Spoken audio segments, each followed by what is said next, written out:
প্রেমের সম্পর্কে না জড়িয়েও একে অপরে ভালোবেসে কিভাবে তারা পূর্ণতা পেল আপনারা দেখতে থাকুন। এই ভিডিওটি অনেক কাজে লাগবে, আপনারা দেখুন। তাজকিয়া হলো একজন নম্রভদ্র স্কুলে পড়া একটা মেয়ে, খুব ধার্মিক মেয়ে, দেখতে সুন্দরীও বটে। অনেক ছেলেরাই তাকে পছন্দ করে, অনেকেই তার জন্য পাগল, কিন্তু সে এগুলোকে কখনোই পাত্তা দেয় না। সে মনে করে বিয়ের আগে এই প্রেমের সম্পর্কটা হারাম। সে বিয়ের আগে এই প্রেমের সম্পর্ককে কখনো পাত্তা দেয় না, সে এটা কখনো পছন্দও করে না। এদিকে তার ক্লাসের এক বন্ধুর নাম হচ্ছে তাজিম। এই তাজিম ছেলেটা আবার তাজকিয়াকে পছন্দ করে। সে মনে মনে তাজকিয়াকে নিয়ে স্বপ্ন দেখতে শুরু করে আর ভাবতে থাকে তাজকিয়ার সাথে সে প্রেমের সম্পর্কে জড়াবে এবং তাজকিয়ার খুব কাছে যাবে। কিন্তু ব্যাপারটা মোটেও সহজ ছিল না, সেটা তাজিম জানতো, কিন্তু মনটা তো আর মানে না। এদিকে তাজকিয়া প্রেমকে কখনো পাত্তা না দিলেও সে কিন্তু মনে মনে তাজিমকে পছন্দ করত। তাজিম ছেলেটা একটা ভালো ছেলে, সে ভদ্র ছেলে ছিল। তাজকিয়া তাজিমকে পছন্দ করলেও এই পছন্দটা প্রেমের সম্পর্কে রূপ নেবে না, সেটা তাজকিয়া ভাবত। তাজিম একদিন সাহস করে তাজকিয়াকে প্রেমের প্রস্তাব দেয়। তাজকিয়াকে সে খুব ভালোবাসে এবং তাজকিয়ার সাথে সে প্রেমের সম্পর্কে জড়াতে চায়। তাজকিয়ার জন্য সে পাগল, কিন্তু তাজকিয়া তার এই প্রস্তাবকে প্রত্যাখ্যান করে, কারণ তাজকিয়া কখনোই চায় না বিয়ের আগে প্রেম নামক এই হারাম সম্পর্কে জড়াতে। সে আল্লাহকে বিশ্বাস করে এবং ভয় পায়। বিয়ের আগে প্রেমের সম্পর্কটা যে হারাম এটা তাজকিয়া খুব ভালো করেই জানে। তাই সে তাজিমকে ফিরিয়ে দেয় এবং বলে এটা তার পক্ষে সম্ভব না। তাদের বন্ধুত্বটাও নষ্ট হয়ে যায়। কথা শুনে তাজিম অনেক কষ্ট পায় এবং সেখান থেকে চলে যায়। কিন্তু তাজিম ছিল ভদ্র এবং ব্যক্তিত্ববান ছেলে, তাই সে তাজকিয়াকে আর বিরক্ত করে না। এদিকে তাজকিয়াও মনে মনে কষ্ট পায় এবং খুব হতাশ হয়ে পড়ে।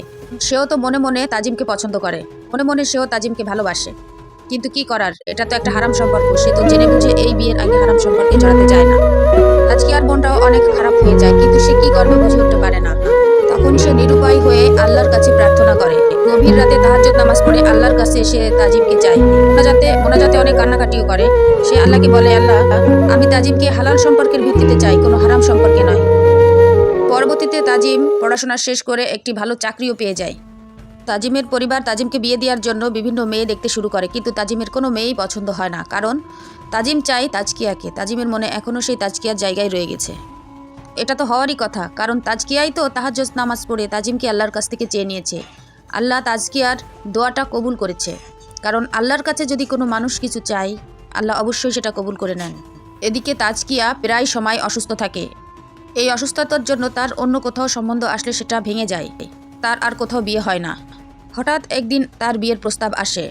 তাজকিয়া অসুস্থ জেনেও তাকে বিয়ে করতে চায় একটা ছেলে, এবং তাজকিয়াকে সে দেখতেও চায় না। তাজকিয়াকে না দেখেই সে বিয়ে করতে চায়। তাজকিয়া সবসময় অসুস্থ থাকার সত্ত্বেও সে পড়ালেখাটা শেষ করে নেয়, কিন্তু কোনো চাকরি করার তার কোনো যোগ্যতাই থাকে না। বলুন তো বন্ধুরা, তাজকিয়াকে কে বিয়ে করতে চেয়েছে? হ্যাঁ, তাজিমই তাজকিয়াকে বিয়ের প্রস্তাব দিয়েছে। তাজিম অনেক খোঁজখবরের মাধ্যমে জানতে পারে তাজকিয়া প্রায় অসুস্থ থাকে এবং তাজকিয়ার এখনও বিয়ে হয়নি অসুস্থতার কারণে। তাই সে ঠিক করে যে সে তাজকিয়াকেই বিয়ে করবে। তাজকিয়ার পরিবারও এই প্রস্তাবে রাজি হয়ে যায়, আর তাজকিয়াও পরিবারের দিক তাকিয়ে প্রস্তাবে রাজি হয়ে যায়। বিয়ের পর তাজকিয়া জানতে পারে তার স্বামী আর অন্য কেউ নয়, তার সেই ছোটবেলার বন্ধু তাজিম, এবং তাজকিয়া সুস্থ হয়ে যায়। দুজনেই খুব খুশি থাকে এবং আল্লাহর শুকরিয়া আদায় করে, এবং তারা সুখে শান্তিতে বসবাস করে।